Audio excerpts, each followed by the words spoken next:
तो आदाब, नमस्कार, गुड इवनिंग, सत श्री अकाल। एक बार फिर आप तमाम लोगों का स्वागत है। उम्मीद है पूरी फैमिली अच्छी होगी, अपना और अपनों का ख्याल रख रही होगी।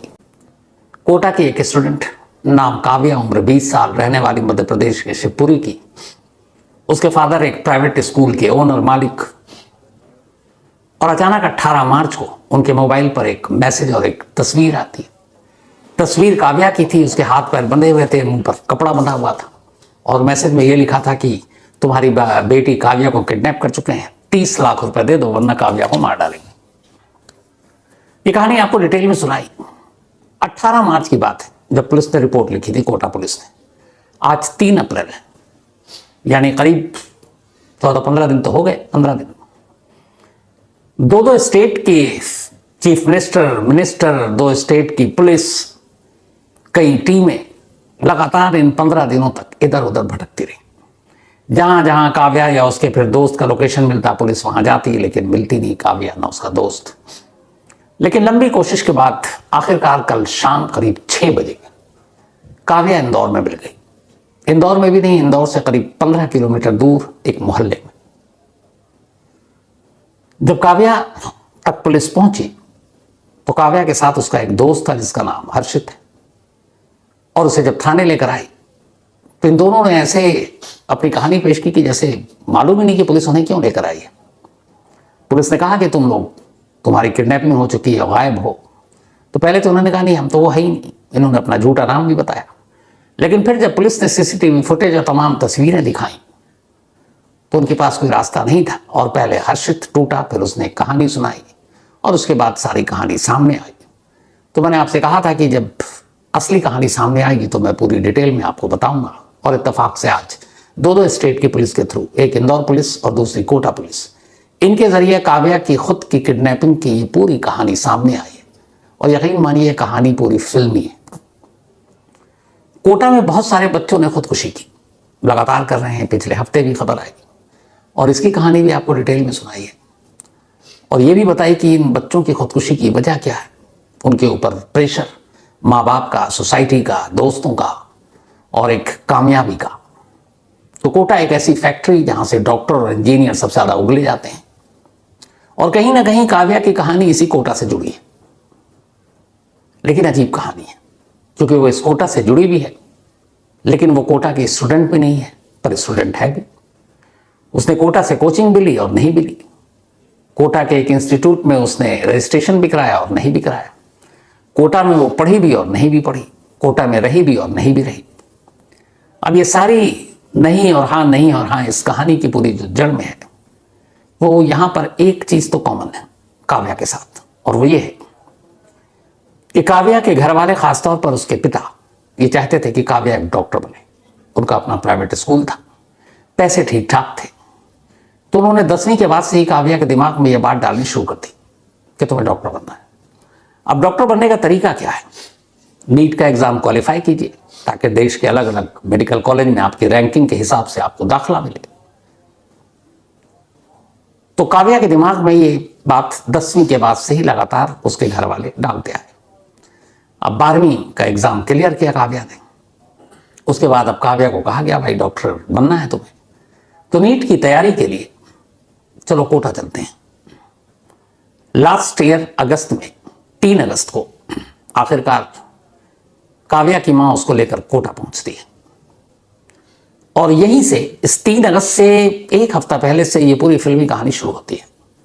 घर में तैयारी चल रही है, काव्या को कोटा जाना है। काव्या के जो माँ बाप हैं उन्हें इतना कुछ जानकारी नहीं कि जो नीट की तैयारी होती, प्रिपरेशन होती, इसके जो इंस्टीट्यूट हैं, उन्हें पता है यहाँ फीस दो दाखिला हो जाता है, लेकिन कोई अच्छा इंस्टीट्यूट किस में पढ़ना है, किसका रिजल्ट अच्छा है, ये काव्या पर छोड़ दिया। अब काव्या ने कहा ठीक है।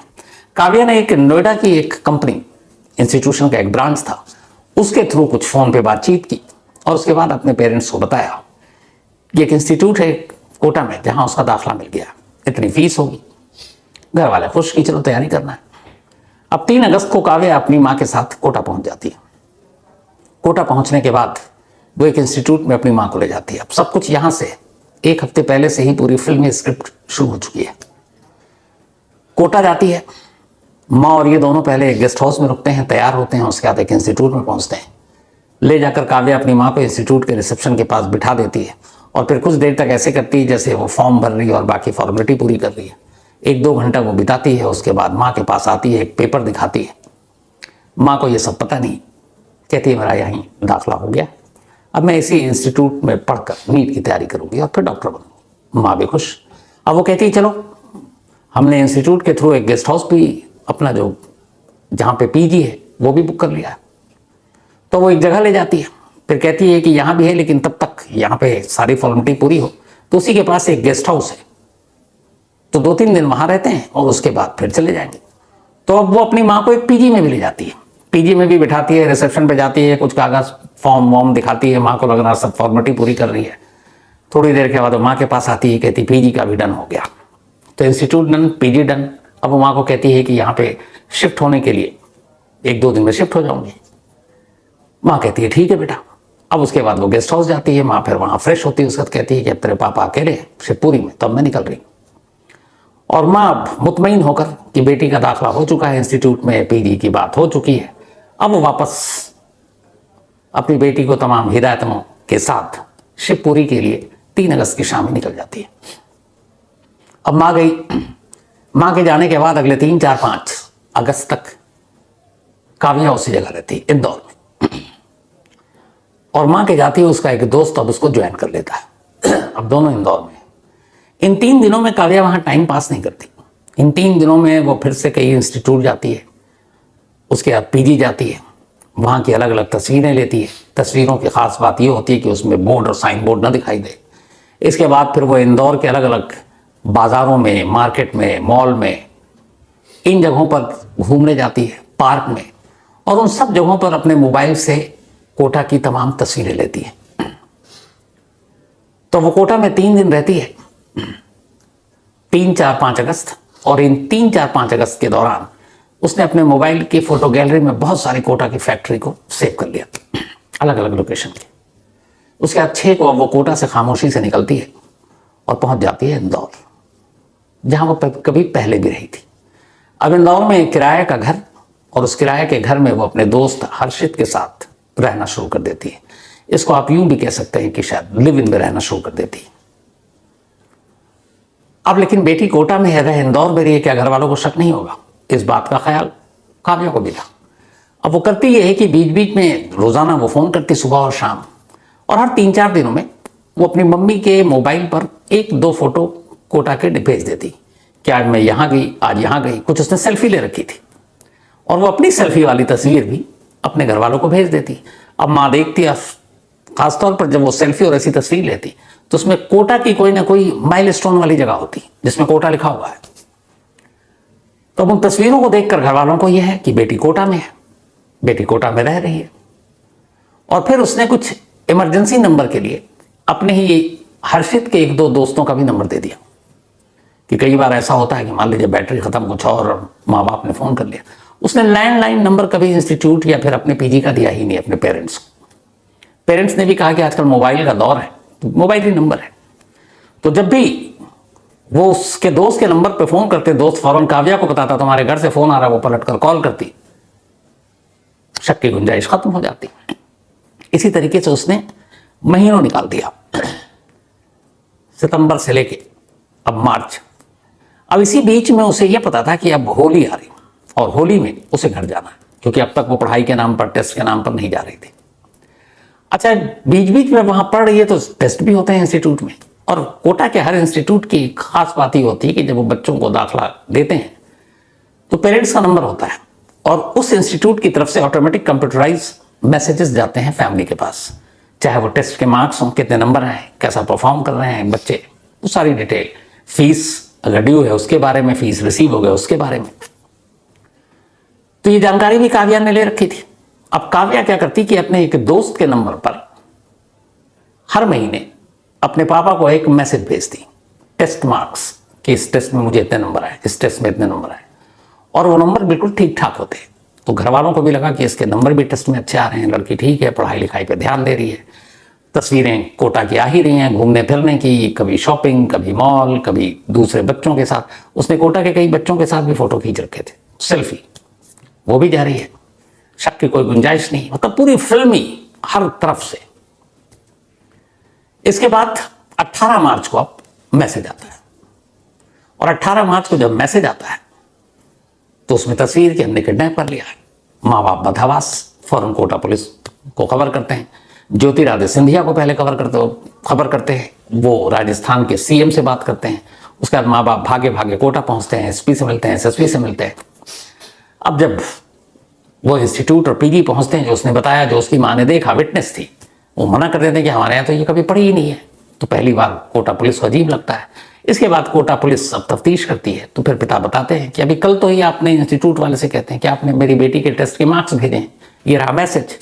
अब जब वो मैसेज देखते हैं इंस्टीट्यूट वाले, तो कहते हैं कि भैया हम तो इस नंबर से कभी कोई मैसेज भेजते ही नहीं है, पर्सनल नंबर से।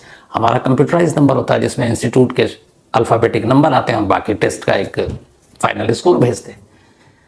अब जब पुलिस ने वो नंबर देखा और टेस्ट मैचेज इंस्टीट्यूट की तरफ से, तो पुलिस ने उस नंबर के कॉल डिटेल रिकॉर्ड निकाले, उसका लोकेशन ट्रेस किया, तो पता चला कि ये मैसेज जो टेस्ट के मार्क्स थे ये तो इंदौर से भेजे गए। इंस्टीट्यूट कोटा में, टेस्ट के नंबर इंदौर से भेजे जा रहे हैं। पुलिस को वहीं गड़बड़ झाला लग गया।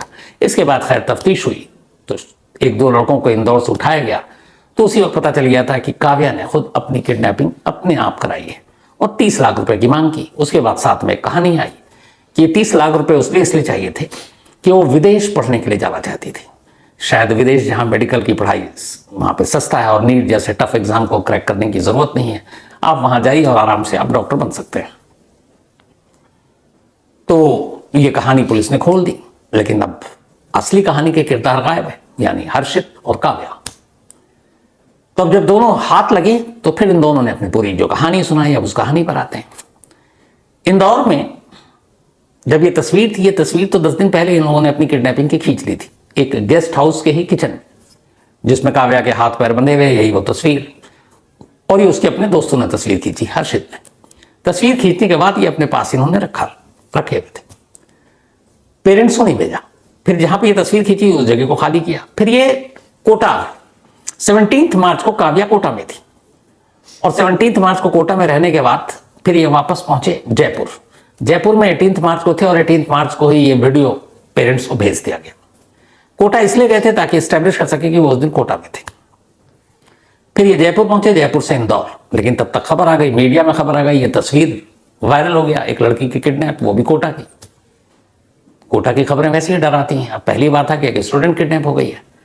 तो इन तस्वीरों को देखकर काव्या और उसका दोस्त हर्षित दोनों घबरा गए। उन्होंने कहा कि इंदौर के कुछ ठिकानों के बारे में काव्या के पिता को भी जानकारी थी, क्योंकि काव्या पहले इंदौर में पढ़ चुकी थी इसी नीट की तैयारी के लिए। लेकिन फिर वो वापस उसको वहां से हटाया गया था और कोटा भेजा गया था, और उसकी वजह थी यही हर्षित, क्योंकि तब भी काव्या के पेरेंट्स को हर्षित और काव्या के बारे में पता चल चुका था।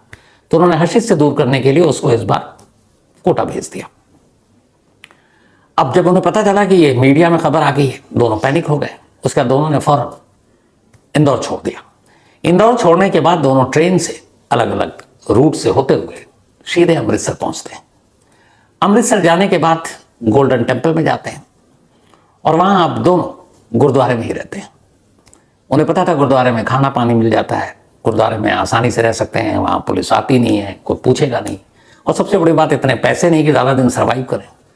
तो वो अमृतसर में रहते, गुरुद्वारे में रहते, लेकिन धीरे धीरे बाकी पैसे भी खत्म हो रहे हैं, क्योंकि खाने पीने के अलावा भी और ज़रूरतें होती हैं। और इधर लगातार मीडिया में वो खबरें देख रही।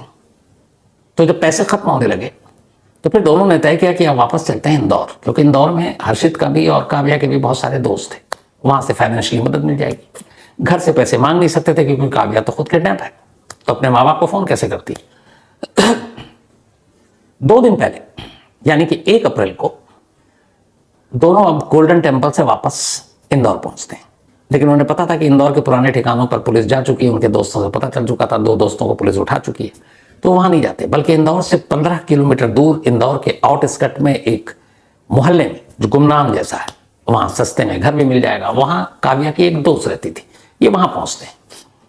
काव्या अपनी दोस्त से कुछ पैसे लेती है और फिर उसका मोबाइल मांगती है, और उस मोबाइल से काव्या अपने घर अपने फादर को एक मैसेज करती है। पहली बार 15 दिन में वो मैसेज करती है, और मैसेज ये करती है कि पैसे है नहीं और ये सब कुछ हो गया, और अब मैं शायद सुसाइड कर लूं, मैं अपनी जान दे दूंगी। जैसे ही ये मैसेज फादर ने पढ़ा, अब यहाँ पे कोटा पुलिस ने भी अपील की थी कि भाई लौट आओ, कुछ ऐसा वैसा मत करना।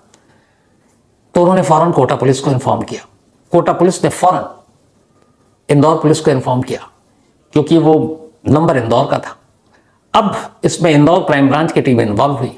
जिस नंबर से मैसेज भेजा गया था, जो काव्या की दोस्त इंदौर में थी, उस नंबर का जब लोकेशन ट्रेस किया गया तो वो लोकेशन यही इंदौर से 15 किलोमीटर दूर उस मोहल्ले का निकला।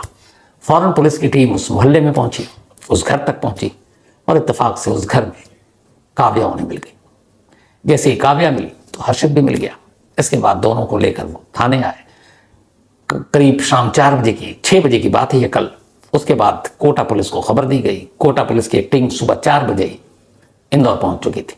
4 बजे अब काव्या और हर्षित को लेकर कोटा की पुलिस वापस उससे कोटा पहुंची आज सुबह ही दिन में, और अब उससे पूरी पूछताछ हो रही है। आगे की कानूनी कार्रवाई होगी, इसलिए होगी क्योंकि एक झूठी किडनैपिंग की वजह से दो स्टेट की पुलिस, कई टीमें पिछले 15 दिनों से इधर उधर भटक रही है।